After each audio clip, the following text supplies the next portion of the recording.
Hey guys, you ready for the Wale interview?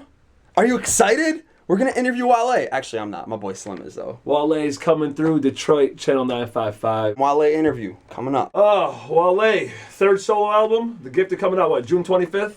June 25th. June 25th. In stores and in iTunes. It's like a lot of music, you know what I'm saying? Yeah. I did an overload. I mean, I did it on purpose though, you know? And it's like a lot of the sounds that I heard in my head. I took everything to the next level. When songs was produced and finished, I was like, let's structure it differently. Let me re-rap it. Let me harmonize here. Let me put some backgrounds there. Even if it didn't make any sense. If I heard it that way, I did. There was no formula into it. So that's pretty much the way to describe it. No formula. If it made sense to you, exactly. It was being laid down. But I trusted myself for the first time. Now, if it doesn't work, maybe I'll go back to just having producing. I think it'll be all right. Can you release how many tracks are on the album? 17. 17? Yeah.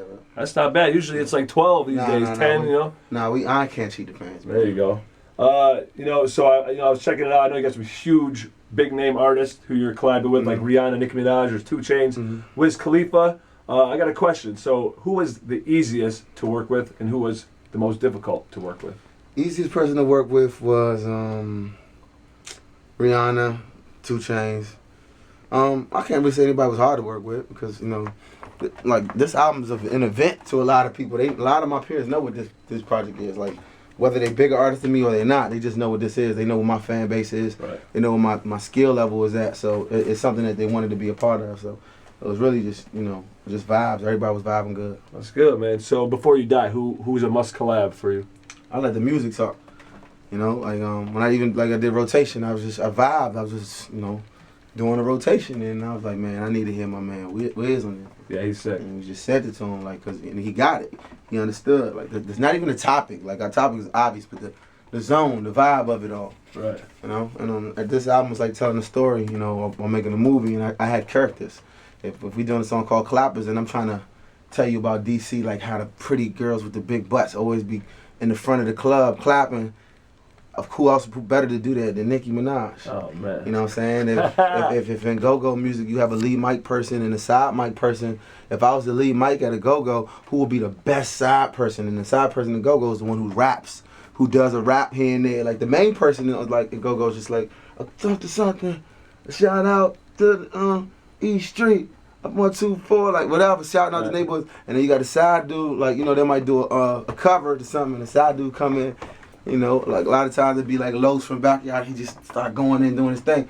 So I kind of try to recreate that with clappers, and I let Juicy J do like, you know, he got a verse in there. You know what I'm saying? So that's the vibe I wanted to create, and that's how I make my album. Like I let the features like kind of, what am I trying to say with this song? You know, and who can highlight what I'm trying to say? Okay. So back to the ass in the front row.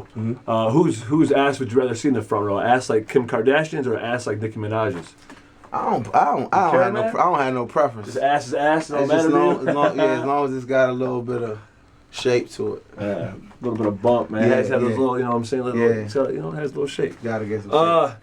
So you had a #1 record with Flower Bomb with Miguel, obviously.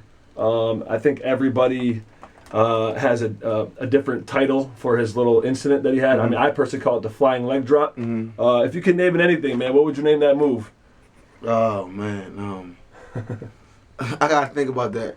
I gotta come up with something clever because I'm sure there's some pretty. You want to come back to it? I'll come back. I mean, because there's so many. Yeah, I mean, it was all over Twitter, Instagram. There were so many different little names. I saw Mortal Kombat pictures, like the flying leg drop. Miguel, but he probably sold another 10,000 records. I bet. Yeah. Honestly, I bet. And, you know, he's a good dude. I actually got to meet him too. His stars rising, man. That's a good friend of mine, man. Yeah, it's just a blessing to see a lot of like the dudes that I came up with.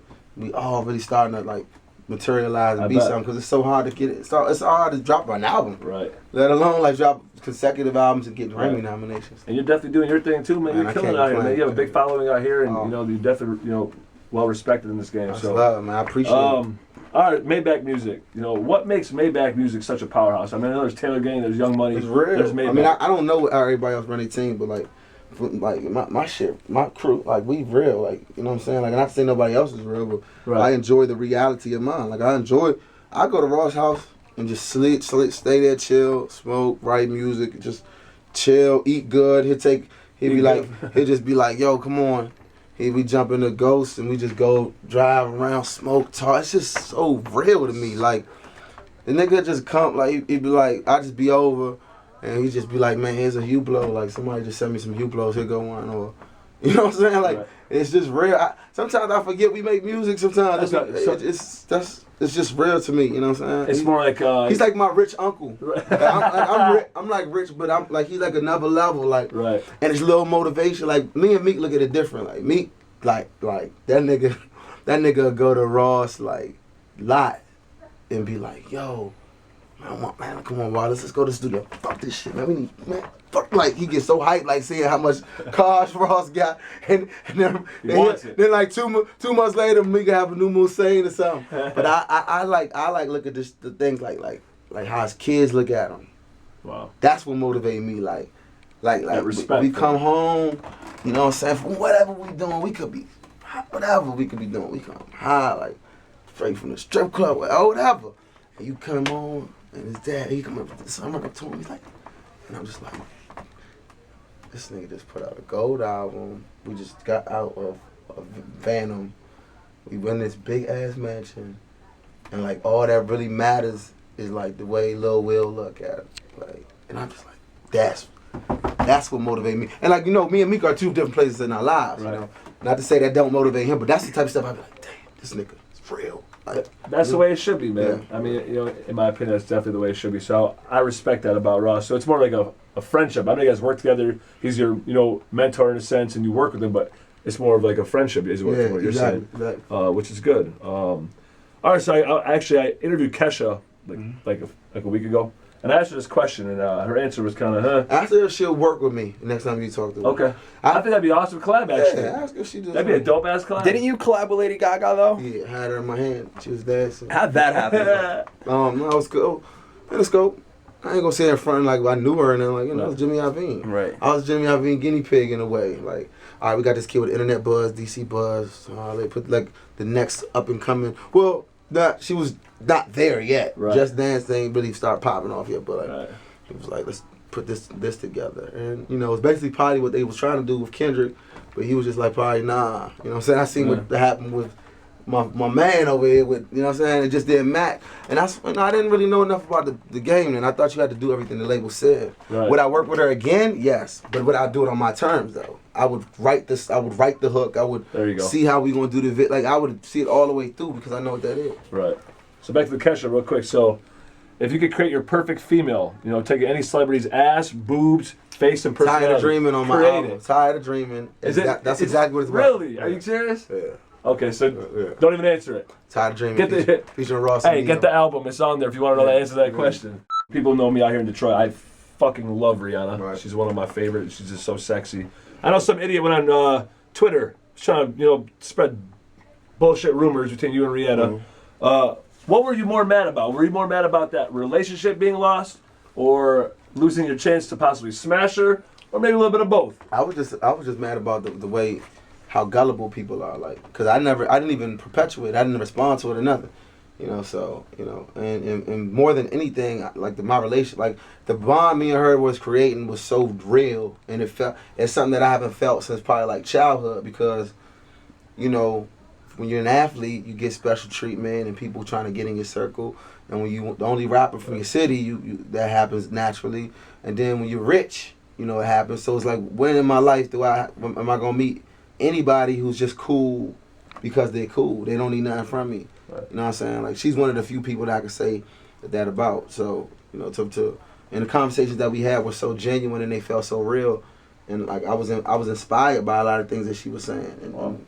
so I just thought that was the first thing I thought, like just because somebody want to be like crazy about it, like I got, you know what I'm saying? Like I gotta it even has to go through her mind, like a nigga would say some shit like that. So. Right.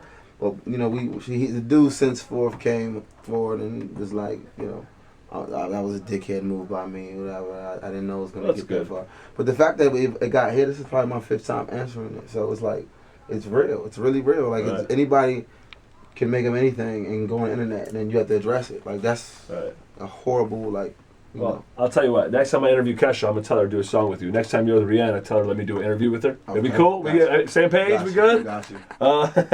All right, so you know the industry obviously is very competitive. Everyone's trying to get as big as they, you know, #1 spot. Lil Wayne went on Jimmy Kimmel last night, said he's considering retiring soon after the Carter 5. Who do you see as your biggest competition? Myself. That's a good answer. It's just it's like, I say it on the song called "The Curse of the Gifted." Success is like a never-ending battle with whoever's at the top, and if that's you, you're who you're trying to hit. The top of my last shit is all that I ask of. I pray you forgive me if I don't bask in this chapter. So I'm basically saying, like, I'm sorry if, like, be like, you just got nominated for a Grammy, why aren't you, like, happy? Like, you know what I'm saying? Because I can't. Well, I hope you forgive me if I don't soak in my own glory, because, like, I got so much more to do. This is the public service announcement from Wale. You're watching Ace's YouTube channel. I need you to subscribe right now. Don't be a pussy. Thanks,